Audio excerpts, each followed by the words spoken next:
रो पार्थ की बातों को अनसुना करते हुए दौड़कर अपने रूम में आती है और अपने क्लोजेट रूम से वो साड़ी वाला बैग लेकर नीचे जाती है। जब रू नीचे आती है तब उसका ध्यान राघव और अरू पर पड़ता है जो कुछ बातें कर रहे होते हैं। वो साक्षी की तरफ देखती है जो सवेंस को ब्रेकफास्ट टेबल पर सेट करने का ऑर्डर दे रही होती है। उतने में ही पार्थ और नीति भी रेडी होकर उनके रूम से नीचे आते हैं और तभी रू साक्षी की तरफ आते हुए उससे कहती है, मम्मा। साक्षी रो को देखती है और उसे गले से लगाते हुए उससे पूछती है, हाँ मम्मा का बेबी, बोलो क्या हुआ, कुछ चाहिए आपको। रो के हाथ में वो साड़ी वाली बैग देखकर अरु के चेहरे पर स्माइल आती है तो वही दूसरी तरफ राघव कंफ्यूजिंगली रो की तरफ देखता है। रो साक्षी की तरफ देखते हुए उसे अपनी प्यारी सी स्माइल देती है और कहती है, ये देखो मैंने कल आपके लिए क्या लाया। इतना कहकर रो वो बैग साक्षी को पकड़ा देती है और साक्षी पहले रो की तरफ देखती है और फिर उन तीनों पार्थ, नीति और अरू की तरफ जो उसे सिर्फ स्माइल दे रहे होते हैं। साक्षी वो बैग खोलती है और फिर उसमें से वो बेहद ही खूबसूरत साड़ी बाहर निकालती है। वो साड़ी देखते ही साक्षी के चेहरे पर भी एक बड़ी सी स्माइल आती है और राघव भी खुश हो जाता है। साक्षी रो की तरफ देखते हुए उससे कहती है, साड़ी, वो भी इतनी प्यारी, ये आप मेरे लिए लाए बेटा। रो अपना सिर हाँ में हिलाती है, thank you so much my princess, ये बहुत प्रिटी है। तभी रो साक्षी से कहती है, मम्मा मुझे पता है कि आप बहुत एक्सपेंसिव कपड़े पहनते हो और उसके हिसाब से ये 30,000 की साड़ी कुछ भी नहीं है। इससे पहले कि रोह आगे कुछ बोलती साक्षी रो को अपने सीने से लगाती है और फिर उसका एक गाल पकड़ते हुए कहती है, बेबी आपने अभी जो कहा वो सब सच है, बट मैं आपको एक बात बताऊं तो ये 30,000 की साड़ी भी मेरे लिए मेरे लाखों की साड़ियों के मुकाबले में बहुत ज्यादा कीमती है। आपको पता है क्यों? रो साक्षी की तरफ देखती है और साक्षी उसके माथे पर किस करते हुए कहती है, क्योंकि ये मेरी बेटी का सबसे पहला गिफ्ट है उसके मम्मा के लिए, और किसी भी पेरेंट्स के लिए उनके बच्चे का हर एक तोहफा सबसे अनमोल होता है, फिर उसकी कीमत चाहे कितनी ही क्यों ना हो। अभी रही बात इस साड़ी की, तो ये सच में बहुत सुंदर है, बट परी आपके पास इतने पैसे आए कहाँ से बेटा? तभी अरु पीछे से साक्षी से कहता है, मैंने दिया आंटी, क्यों अपनी प्रिंसेस के लिए इतना तो कर ही सकता हूँ ना मैं। इस पर राघव अरु से कहता है, हाँ बिल्कुल कर सकते हो। तभी राघव अपनी झूठी उदास शक्ल बनाकर रो की तरफ देखते हुए उनसे कहता है, पर मैं प्रिंसेस से नाराज हूँ। उसने अपनी मम्मा के लिए देखो इतनी प्यारी सी साड़ी लाए और पापा के लिए कुछ भी नहीं। दिस इज नॉट फेयर ना यार, मुझे भी कुछ चाहिए। रो राघव की बात सुनती है और उसे सच में बहुत बुरा लगता है कि उसने अपने पापा के लिए कुछ भी नहीं लाया। तभी रो धीरे से राघव के पास जाती है और उससे कहती है, आई एम सॉरी पापा, मैंने आपके लिए कुछ भी नहीं लाया और उसके लिए आपकी बेबी बहुत सॉरी है। आपको भी गिफ्ट चाहिए ना मम्मा की तरह, तो आप मुझे बता दो कि आपको क्या चाहिए, मैं आपको ला दूंगी पक्का। इस पर राघव रो से कहता है, सच में आप मुझे जो मैं आपसे मांगूंगा वो दोगे? रो बच्चे की तरह अपना सिर ऊपर से नीचे हिलाती है। तभी राघव रो की तरफ देख उससे हंसते हुए कहता है, मुझे ना आपसे वो गिफ्ट चाहिए जिसकी कीमत लाखों करोड़ों से भी ज्यादा है। राघव की बात सुनकर सब लोग उसका मतलब समझ जाते हैं, पर रो को समझ में नहीं आता और वो राघव की तरफ देखते हुए मासूमियत से उससे कहती है, पर मेरे पास इतने सारे पैसे नहीं है। कोई बात नहीं, आप बताओ, मैं आपको कैसे भी करके वो गिफ्ट लाकर दूंगी। तभी राघव धीरे से रो को अपनी तरफ खींचते हुए उससे कहता है, अगर ऐसी बात है तो मुझे वो गिफ्ट अभी चाहिए, और वो गिफ्ट है। रो के दिल की धड़कन एक एक सेकंड के साथ तेज होते जाती है और तभी राघव रो से हंसते हुए कहता है, आपका एक प्यारा सा हग और आपकी मैजिकल किस्सी बस।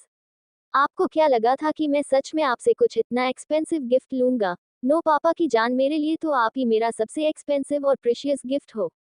तो अभी बताइए प्रिंसेस, क्या मुझे मेरा गिफ्ट मिल सकता है? रो बिना कुछ बोले झट से राघव की दोनों गालों पर किस कर देती है और उसके सीने से लगते हुए उससे कहती है, you a princess, love you so so much पापा। इस पर राघव भी रो के माथे पर किस करता है और उससे कहता है, पापा अल्सो लव हिज बच्चा वेरी मच।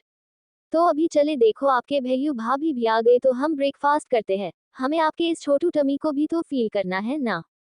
रो राघव के इस बात पर हंसते हुए अपना सिर हिलाती है, पर अरु के चेहरे पर एक अजीब सी घबराहट होती है जो पार्थ नोटिस करता है। पार्थ तभी कुछ नहीं कहता, बट अपने ही मन में वो अरु की तरफ देख सोचता है, डैड ने जब परी के टमी को फील करने वाली बात की तब अरु के फेस के एक्सप्रेशन ऐसे एकदम से बदल क्यों गए? उसके चेहरे पर किस बात का डर दिख रहा है? कहीं इसका कनेक्शन प्रिंसेस से तो नहीं? अगर ऐसा कुछ है तो मुझे अरु से बात करनी होगी, उससे पूछना होगा, बट अभी नहीं। यहाँ सब है ऐसे तो सबके सब घबरा जाएंगे। एक काम करता हूँ, गुरुद्वारे से वापस आने के बाद पूछता हूँ। हाँ ये ठीक होगा। इतना कहते ही वो अरु की तरफ देखता है जो अभी रो से बातें कर रहा होता है, जो राघव के पास बैठी हुई होती है। तभी साक्षी उन सब से कहती है, चलो सब, इट्स ब्रेकफास्ट टाइम। वो सभी आते ही होंगे। साक्षी की बात सुनकर सब डाइनिंग टेबल की तरफ आते हैं और रो राघव और अरु के बीच में बैठती है क्योंकि उसको खाना खिलाना किसी बड़े टास्क से कम नहीं होता और हमारे प्रिंसेस को खाना खिलाना सिर्फ राघव और अरु के बस की बात है, वरना दूसरा उसको मनाते मनाते थक जाएगा, बट वो शैतान एक निवाला भी नहीं खाएगी। जब सर्वेंट्स उन्हें ब्रेकफास्ट सर्व करने वाले होते हैं तभी अरु उनसे कहता है, परी और मेरे लिए सिर्फ एक ही प्लेट लगाओ। अरु की बात सुन सर्वेंट्स उन दोनों के लिए एक ही प्लेट लगाते हैं जिसमें आलू के पराठे, बूंदी का रायता और साथ में मैंगो का जूस होता है।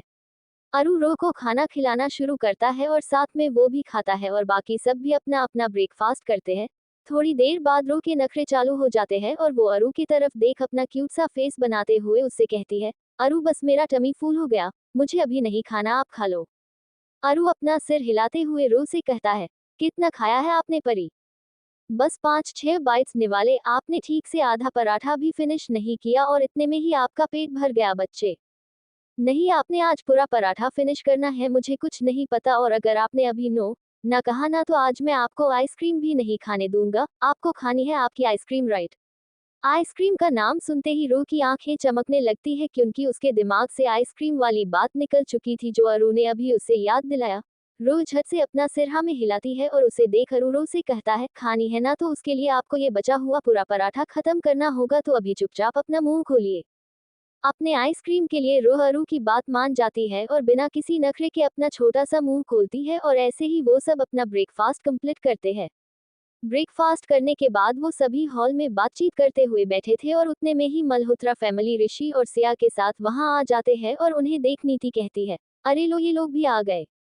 उन्हें देखकर रो भागते हुए दादू और दादी के पास जाती है और उन दोनों को साथ में गले लगाती है। रो को ऐसे भागते हुए देख अरु पीछे से रो से थोड़ी ऊंची और सख्त आवाज में कहता है, परी आपने जस्ट अभी ब्रेकफास्ट किया राइट? तो खाना खाने के बाद कौन ऐसे भागता है, बताओ मुझे। पता है कि टमी दुखता है फिर भी एक बात नहीं सुननी है हमें किसी की। अरु की बात डांट सुन रो अपना क्यूट सा फेस बनाते हुए दादू और दादी की तरफ देखती है और तभी दादू रो के सिर पर हाथ रखते हुए उससे कहते हैं, बेटा वो ठीक बोल रहा है ना, आपको नहीं करनी चाहिए ऐसी भाग दौड़ जब आपको तकलीफ होती है। इस बार ठीक है पर अगली बार से ध्यान रखना वरना मेरे उस शेर से अरु आपको कोई नहीं बचा पाएगा। रोहा में अपना सिर हिलाती है और दूसरी तरफ पार्थ फिर एक बार अरु के एक्सप्रेशन नोटिस करता है जो बहुत ज्यादा टेंशन वाले होते हैं। पार्थ के साथ साथ अभी ऋषि और वीर भी अरु के चेहरे के एक्सप्रेशंस पर ध्यान देते हैं और उसे इतना परेशान देख वो खुद सोच में पड़ जाते हैं। वो तीनों अपने अपने ख्यालों में खोए हुए होते हैं तभी उन्हें रो की प्यारी सी आवाज अपनी तरफ खींचती है और वो रो की तरफ देखते हैं। इधर रो धीरे से अरु के पास आती है और अपने दोनों हाथों से अपने कान पकड़ते हुए अरु से कहती है, मैं सॉरी हूँ, मैं पक्का फिर से ऐसा नहीं करूंगी, बट प्लीज आप मुझसे गुस्सा मत हो, प्लीज प्रिटी प्लीज। रो की इतनी प्यारी सी रिक्वेस्ट सुनकर अरु का दिल बर्फ की तरह पिघल जाता है और वो रो को अपने सीने से लगाते हुए उसके माथे पर किस करता है और उससे कहता है, इट्स ओके मेरी जान, बट आगे से ध्यान रखना इस बात का, ठीक है? रो अपनी पलकें झपकाती है और उसे देख अरु के चेहरे पर एक छोटी सी मुस्कान आती है पर उसकी आंखों में एक अजीब सा डर होता है। तभी रोहन उन सबसे कहता है, अगर सबका हो गया हो तो चले, हमें लेट हो रहा है यार। सब हाँ में जवाब देते हैं और सब अपनी अपनी गाड़ियों में गुरुद्वारे के लिए निकलते हैं पर रो तो अरु के साथ ही होती है। गाड़ी में रो किसी चैटर बॉक्स की तरह बिना रुके बोले ही जा रही होती है पर अरु का ध्यान किसी और तरफ होता है जिसकी वजह से वो रो की एक बात भी नहीं सुनता। कुछ ही देर में वो सब गुरुद्वारे पहुंच जाते हैं और अपनी अपनी गाड़ियों के बाहर आते हैं। अपने अपने जूते चप्पल निकालने के बाद सभी लेडीज अपने सिर पर उनका दुपट्टा या फिर साड़ी का पल्लू ले लेती है और सभी मर्द और लड़के उनका सिर उनके रुमाल से ढक लेते हैं। जब वो सभी अंदर जाकर गुरु ग्रंथ साहिब के आगे अपना माथा टेकते हैं तभी ना चाहते हुए भी अरु की आंखों से आंसू बहने चालू होते हैं और वो अपने मन में ही बाबा जी से प्रार्थना करता है, हे सच्चे पातशाह, हे वाहेगुरु, मैनू नहीं पता कि आप क्या खेल खेल रहे हो मेरे साथ, इस बच्ची के साथ। इसकी जिंदगी में तो जैसे मुसीबतों की कोई गिनती ही नहीं है, एक जाती नहीं तो दूजी दरवाजे पर दस्तक देने के लिए रेडी ही रहती है। मुझे कुछ समझ में नहीं आ रहा है बाबा जी कि मैं क्या करूं। आज पहली बार मैं खुद को बहुत हेल्पलेस फील कर रहा हूँ। जो बात आज सुबह मेरे आगे आई है वो कोई छोटी सी नॉर्मल बात नहीं है जो मैं या कोई और 2 दिन या 10-15 दिनों में भूल जाए। इसका बहुत बड़ा इफेक्ट पड़ सकता है उसकी प्रो की आने वाली जिंदगी पर और मैं नहीं चाहता कि अभी उसके साथ कुछ भी बुरा हो। वो बच्ची अब तक जितना भी सह चुकी है वो बहुत है अभी और नहीं। आप मुझे इतनी ताकत दो कि मैं उसे उसके हर एक तकलीफ से आज़ाद कर सकूं, उसे एक नई जिंदगी दे सकूं। पता है मुझे कि ये बिल्कुल भी आसान नहीं होगा, ना मेरे लिए और ना ही मेरे बेबी के लिए, पर मुझे ये करना तो होगा ना। इसमें मुझे आपके ब्लेसिंग की, आपके साथ की बहुत बहुत ज़रूरत है। बाबा जी प्लीज़ आप हमेशा मेरे साथ रहना और मेरे बच्चे को हमेशा प्रोटेक्ट करना, उसकी हिफाजत करना। इतना कहकर अरु जल्दी से अपने आंसू पोंछ लेता है ताकि कोई उसके आंसू देखे नहीं, पर जब वो चुपके से अपने आंसू साफ कर रहा होता है तभी अचानक से माही का ध्यान उस तरफ जाता है और अरु को अपने आंसू पोंछते देख माही एक पल के लिए वही चौंक जाता है, क्योंकि माही और वीर की जान बसती है अरु में। भले ही अरु इतना बड़ा और काबिल है कि खुद को संभाल सकता है, पर आज भी उन दोनों भाइयों के लिए अरु उनका छोटा सा बेबी बॉय, बेबी ब्रदर है, जिसकी आंखों में वो एक आंसू तक बर्दाश्त नहीं कर सकते। अरु को ऐसे देख माही डर जाता है और वहां खड़े वीर से कहता है, भाई अरु रो रहा था, मैंने देखा अभी कि उसकी आंखों में आंसू थे, बट उसने जल्दी से साफ कर लिए ताकि किसी का ध्यान ना जाए। कुछ तो गड़बड़ है भाई। तभी ऋषि पार्थ के साथ पीछे से आते हुए माही और वीर से कहता है, हाँ मुझे भी डाउट आ रहा है भाई, क्योंकि जब से मैं आया हूँ ना तब से देख रहा हूँ कि अरु बहुत परेशान सा लग रहा है। वो किसी को ये बात बता नहीं रहा, बट उसके चेहरे पर ये साफ साफ दिख रहा है, जिसे हम बिल्कुल भी नजरअंदाज नहीं कर सकते। तभी पार्थ वीर से कहता है, मुझे ना 110% यकीन है भाई कि हो ना हो ये पक्का प्रिंसेस से रिलेटेड है, क्योंकि जितना हम सब अरु को जानते हैं वो कभी किसी सिचुएशन में घबराता नहीं, बल्कि किसी पहाड़ की तरह खड़ा रहता है। बट जब बात परी की आती है वो नहीं संभाल सकता। हम सब जानते हैं ना कि कितना ज्यादा सेंसिटिव है वो प्रिंसेस के मामले में। अगर बेबी को एक छोटी सी छिंट भी आ जाती है तो कैसे डर जाता है अरु। मुझे सच में डर लग रहा है, प्रिंसेस के लिए भी और अरु के लिए भी। इस पर वीर उन तीनों की तरफ देख उनसे कहता है, कोई बात तो है जिसके बारे में हमें अरु से पूछना ही होगा, क्योंकि जब तक वो हमें नहीं बताएगा हमें पता नहीं चलेगा और ऐसे अकेला अंदर ही अंदर टूटता रहेगा मेरा बच्चा अरु। मैं उसे ऐसे नहीं देख सकता और ना ही प्रिंसेस को तकलीफ में देख सकता हूँ, दोनों ही मेरे लिए मेरी जान से बढ़कर है। हम एक काम करते हैं, घर जाने के बाद अरु से शांति और ठंडे दिमाग से बात करते हैं।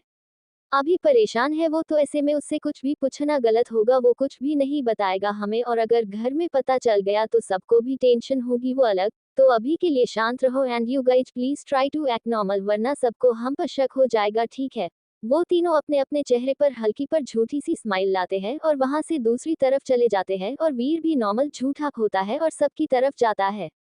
रूह एक जगह पर बैठी हुई होती है, तभी अरु उसके पास आता है और उससे कहता है, प्रिंसेस आप अपना राइट हैंड आगे करो, मुझे ये कलावा बांधना है। अरु की बात सुनते हुए रूह झट से अपना हाथ आगे करती है और अरु उसके हाथ में वो कलावा बांध देता है और उससे कहता है, ये आपको प्रोटेक्ट करेगा सभी बुराइयों से, बाबाजी की ब्लेसिंग्स है इसमें।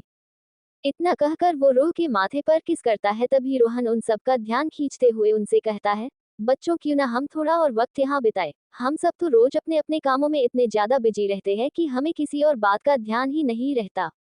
आज जब हम यहाँ आ ही गए हैं तो क्यों ना थोड़ी सेवा करें, इसी बहाने हमारा हाथ भी लग जाएगा बाबाजी के कामों में।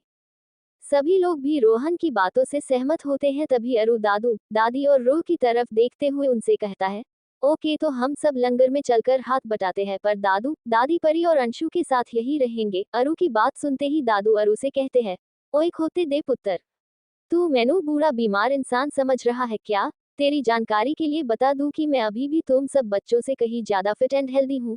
हाँ आया बड़ा मुझे रोकने वाला। दादू की बात सुन अरु अपनी आंखें घुमाता है और कहता है, ओके फाइन, आपसे कोई नहीं जीत सकता। आप और दादी करो पर प्रिंसेस नहीं करेगी एंड इट्स फाइनल, अभी मुझे इस पे कोई और बहस नहीं करनी। अरु का फाइनल डिसीजन सुनते ही रूह अपना क्यूट सा फेस बनाती है और उसे देख रिया रो से कहती है, कोई बात नहीं बेबी, आप तब तक मेरे इस नॉटी बॉय के साथ खेलो, वैसे भी इसने मुझे कुछ भी नहीं करने देना है, तो क्या आप इसे देखोगे। इस पर रूह झट से रिया से कहती है, हाँ भाभी आप बिना किसी टेंशन के जाओ, मैं हूं ना अंशु के साथ। तभी रूह रिया से अंश को अपनी बाहों में लेती है और उससे कहती है, अंशु खेलेगा ना मासी के साथ। आप ना मम्मा को जाने दो, हम दोनों मिलकर बहुत सारी मस्ती करेंगे ओके। रूह की बात सुनते ही अंश भी हंसने लगता है और तभी साक्षी रिया से कहती है, रिया डोंट वरी बेटा, अंश की तो फेवरेट है प्रिंसेस, वो परेशान नहीं करेगा परी को, तुम उसकी चिंता मत करो। रिया और बाकी सब भी साक्षी की बात से सहमत होते हैं। तभी अरु रूह के पास आता है और उसके माथे पर किस करते हुए उससे कहता है, बेबी ज्यादा मस्ती नहीं करना। और अरु छोटे से अंश की तरफ देखता है जो अभी रूह के गाल अपने छोटे से हाथ से थपथपा रहा है। अरु अंश की बैक पर किस करता है, जिसकी वजह से अंश अरु की तरफ देखता है और तभी अरु उससे कहता है, अंशु मासी को परेशान नहीं करना आप और गुड बॉय बन के रहना वरना चाचू डांटेंगे अंशु को। अंश अरु की तरफ देख मुस्कुराता है और अरु अंश के गालों पर किस करते हुए उससे कहता है, चाचू का बेबी। इतना कहकर वो जॉन की तरफ जाता है जो वही रो के पीछे खड़ा होता है और अरु जॉन से अपनी सख्त आवाज में कहता है, ध्यान रखना दोनों का और अगर कुछ भी प्रॉब्लम हो तो इन्फॉर्म मी इमीडिएटली। अगर दोनों में से किसी एक को भी कोई तकलीफ हुई तो मैंने तुम्हें नहीं छोड़ना है, याद रखना। इस पर जॉन अपनी नजरें नीचे करते हुए अरु से कहता है, डोंट वरी अरहान, सिर प्रिंसेस और अंश बाबा को कुछ नहीं होगा, मैं खुद इस बात का ध्यान रखूंगा। तभी अरु जॉन से थोड़ी सॉफ्ट आवाज में कहता है, आई ट्रस्ट यू जॉन, इसीलिए मेरे बच्चों की जिम्मेदारी मैं तुम पर छोड़ रहा हूँ। इतना कहकर वो एक आखिरी बार रूह और अंश के माथे पर किस करता है और वहां से दूसरी तरफ चला जाता है जहां लंगर चल रहा होता है। वो सभी लंगर में खाना परोसने में लग जाते हैं तो वही दूसरी तरफ रूह अंशु के साथ खेलने में बिजी हो जाती है। अंश भी रूह को ज्यादा परेशान नहीं करता और उसके साथ खेलता है, आखिरकार रूह भी तो दिल से एक बच्ची ही है। जॉन और उसके साथ 2-3 गार्ड्स रूह और अंश की देखभाल के लिए वहां पर होते हैं जो उन दोनों पर अपनी कड़ी नजर बनाए होते हैं। 1.5 घंटे बाद जब सब लोग उनकी तरफ आते हैं तब वो सब एक बहुत ही प्यारा सा नजारा अपनी आंखों के आगे देखते हैं। वहां रूह जॉन की गोद में उसके सीने से लगकर सोई हुई होती है और छोटा सा अंश रूह की गोद में सोया हुआ होता है। जॉन ने उन दोनों को ही बहुत संभाल के अच्छे से पकड़ा हुआ होता है और सोते हुए वो दोनों ही बहुत ज्यादा क्यूट लग रहे होते हैं। रो को जॉन की गोद में देखकर किसी को भी जॉन पर गुस्सा नहीं आता और न ही अरु अपने शैतानी रूप में आता है क्योंकि जॉन अरु का पर्सनल बॉडीगार्ड होने के साथ साथ उसका दोस्त भी है जो अरु के साथ हमेशा उसके साय की तरह रहता है। रो के लिए जॉन बिल्कुल उसके चारों भाइयों की तरह होता है और जॉन भी रो के लिए उतना ही प्रोटेक्टिव है जितना बाकी सब। ये बात सबको पता है, इसीलिए रो का जॉन के पास होने से उन्हें स्पेशली अरु को कोई प्रॉब्लम नहीं होती। अरु जॉन के पास आता है और रो की तरफ देख जॉन से पूछता है, कब सोए ये दोनों जॉन? इस पर जॉन अरु को बताता है, कम से कम आधा घंटा हुआ है। अंश बाबा के साथ खेलते खेलते प्रिंसेस सो गई और फिर अंश बाबा भी उनकी गोद में सो गए। तभी अरु बहुत धीरे से अंश को रिया की बाहों में देते हुए रिया से कहता है, लीजिए भाभी, संभालिए आपके छोटे शैतान को और मैं मेरे शैतान को देखता हूँ। इसे प्रो उठाना होगा, ना कुछ खाया नहीं है इसने। तभी अरु जॉन की तरफ देख उससे कहता है, थैंक्स यार इन दोनों का ध्यान रखने के लिए। अरु की बात सुनते ही जॉन अरु से थोड़ा हंसते हुए, जो बिल्कुल दुर्लभ है, कहता है, it's my duty and responsibility sir, please don't thank me. तभी अरु जॉन और बाकी गार्ड से कहता है, जाओ तुम सब खाना खा लो। गार्ड्स अरु का ऑर्डर फॉलो करते हुए वहां से चले जाते हैं पर जॉन वही खड़ा होता है और उसे देख दादू उससे पूछते हैं, जॉन तू क्यों नहीं गया बेटा उनके साथ, तुझे भूख नहीं लगी और लंगर का खाना नहीं खाना क्या? अरे वो तो तेरा फेवरेट है ना। इस पर जॉन दादू से कहता है, जी दादू मुझे भूख लगी है और खाना भी खाना है पर मैं आप सबके साथ जाऊंगा। तभी अरु जॉन की तरफ देख उससे कहता है, चल मेरे भाई तेरा कुछ नहीं हो सकता। जॉन सिर्फ हाँ में अपना सिर हिलाता है और अरु सबकी तरफ देख उनसे कहता है, चलो गाइज हम भी खा लेते हैं। इतना कहकर अरु रो को अपनी बाहों में उठाता है और वो सभी लंगर वाली साइड चले जाते हैं। जब वो सभी खाने के लिए नीचे एक लाइन में बैठते हैं तभी अरु रूह को अपने पास बिठाता है और उसके गाल पर धीरे से थपथपाते हुए उससे कहता है, परी उठो बच्चे, देखो थोड़ा सा खा लो फिर आप वापस सो जाना, मैं आपको उठाऊंगा नहीं बट अभी के लिए उठ जाओ। ये बाबाजी का प्रसाद है और प्रसाद को ना नहीं करते वरना उसका अपमान हो जाता है और मेरा बेबी गुड बेबी है तो वो ऐसे नहीं करेगा ना। अरु की बात सुन रो धीरे से अपनी आंखें खोलती है पर उसकी आंखों में अभी भी नींद होती है जिसकी वजह से उसकी आंखें छोटी छोटी दिखती है। रूह अपने आसपास देखती है जहां सब लोग एक लाइन में बैठे हुए होते हैं और वो अरु के पास बैठी होती है। रूह की आंखें खोलते ही अरु उसे थोड़ा सा 2 घूंट पानी पिलाता है। पानी पीने के बाद रूह अरु को अपनी रुआसी शक्ल बनाते हुए कहती है, अरु टमी पेन कर रहा है मेरा। रूह की बात सुनते ही अरु का दिल बैठ जाता है पर वो खुद को संभालते हुए रूह से कहता है, आप ना बिल्कुल थोड़ा सा खा लो, फिर जब हम घर जाएंगे ना तब अरु देखेंगे कि आपका टमी क्यों आपको परेशान कर रहा है। ओके मेरा बेबी। रो सिर्फ अपना सिर हिलाती है और कुछ ही देर में जब उन्हें खाने के लिए थाली दी जाती है तभी अरु उससे थाली परोसने वाले को कहता है, पाजी सिर्फ एक ही थाली दीजिए। वो अरु के कहने पर अरु और रो को एक ही थाली देता है और कुछ देर बाद उन्हें खाना भी परोस दिया जाता है और लंगर के खाने में वहां गर्मा गर्म दाल, चावल, सब्जी, रोटी और अचार होता है। कड़ा प्रसाद उन्हें पहले ही दिया जाता है। अरु रो की तरफ देख उससे पूछता है, बेटा क्या खाओगे आप? रो अपने थाली की तरफ देखती है और अरु से कहती है, सिर्फ दाल और चावल। अरु अपना सिर हिलाता है। रूह को अपने हाथ से दाल और चावल खिलाने लगता है क्योंकि वहाँ कोई चम्मच नहीं होता जिससे वो रूह को खिला सके। वैसे भी दाल चावल चम्मच से खाने की चीज नहीं है। क्यों? रूह बड़ी मुश्किल से सिर्फ 3-4 निवाले खाती है और फिर जब उसका पेट भर जाता है तब वो अपना मुंह दूसरी तरफ करते हुए अरु से कहती है, हो गया अरु। अरु उसकी तरफ देखता है और फिर पानी का ग्लास उसके मुंह के आगे लाते हुए उससे कहता है, अच्छा ठीक है, आप पानी पिलो। अरु उससे पानी पिलाता है और अपने एक हाथ से उसका मुंह साफ करता है और तभी अरु रूह से कहता है, बेबी आपको सोना है, मैं चलूं आपके साथ? इस पर रूह अरु से कहती है, हाँ सोना है, पर आप पहले खाना खाओ, मैं तब तक आपके पास हूँ और प्लीज मेरे लिए आप आधे पेट खाना नहीं खाना वरना मैं आपसे बात नहीं करूंगी। रो का ऑर्डर सुनकर अरु रो से कहता है, ओके मेरी जान, जब तक मेरा पेट नहीं भर जाता तब तक मैं यहाँ से नहीं उठूंगा। अरु रो को अपनी एक बाह में पकड़ लेता है और दूसरे हाथ से वो खाना खाता है और रो भी अरु के लेफ्ट साइड में होती है तो अरु को ज्यादा दिक्कत नहीं होती। जब तक अरु का खाना होता है तब तक रोह अरु के कंधे पर अपना सिर रखते हुए सो चुकी होती है। अरु जब उसे देखता है वो थोड़ा परेशान होता है क्योंकि अरु को हाथ धोने के लिए अपनी जगह से उठना था पर उसे फिर से रोह की नींद खराब नहीं करनी थी। अरु ये सब सोच ही रहा होता है कि तभी उसका ध्यान रोहन पर जाता है जिसका खाना भी हो गया था और वो अपने हाथ भी धोकर आया था। तभी अरु रोहन की तरफ देख उससे कहता है, डैड। अरु की आवाज सुन रोहन उसकी तरफ आता है और तभी अरु उससे कहता है, मुझे हाथ धोने के लिए उठना है, तब तक प्लीज आप बेबी को पकड़ोगे?